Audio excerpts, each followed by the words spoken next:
definitely 100%, it will make a large impact to your business. Nobody can pretend to know everything about their own business, and it's not until that you start getting the experience from other businesses outside of your industry that you start to realise that there's different ways, different things you could apply to your own business that could make it a million times better.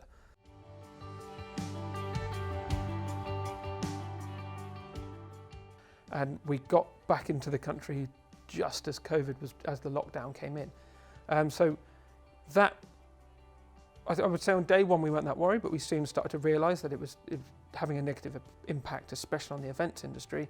And all those tens of thousands of pounds we just spent travelling around doing all those trade shows, all the leads that we built up, we then started to realise that they were now all being jeopardised.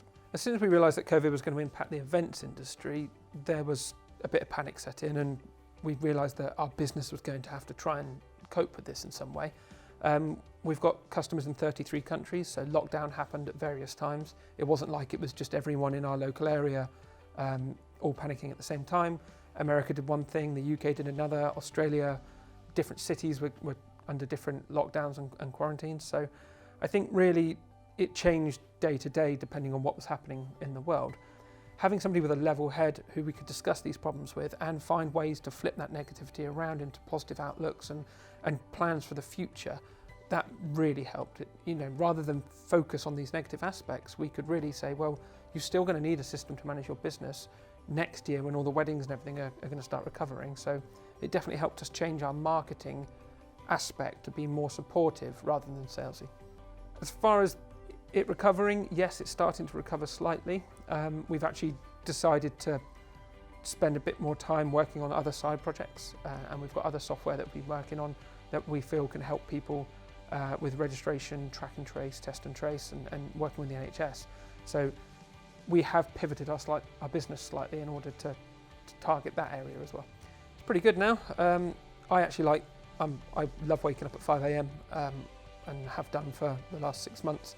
And then I'm usually free to go around 3 or 4 o'clock, and I get to spend my afternoons doing what I want to do. I love walking to work and having an audio book on, walking back from work as well. So yeah, I definitely feel a lot more relaxed overall. Not only that, but making me feel like I'm part of a community with other business owners in my area has actually really helped me just get a little bit of insight into how other people work. And that knowledge that Steve has got from working with all these different businesses certainly shows and reflects in what he does. Overall, I'd say the business has changed dramatically. If you were to look at it a year ago compared to now, walking into their office would be a completely different experience. Everyone feels like they've filled their role a lot more. Everyone sticks to their roles, which is really important. Before, we were a bit of a muddle of anyone does any task, and it was really hard to track and maintain. Now that everyone's got their own roles and there's structure in the business and meeting times and things that we never had before, you wouldn't recognise it, and it's been dramatically improved. So yeah, if I was to talk to anyone now, and I even do to other business owners that I know, I would 100% recommend Action Coach.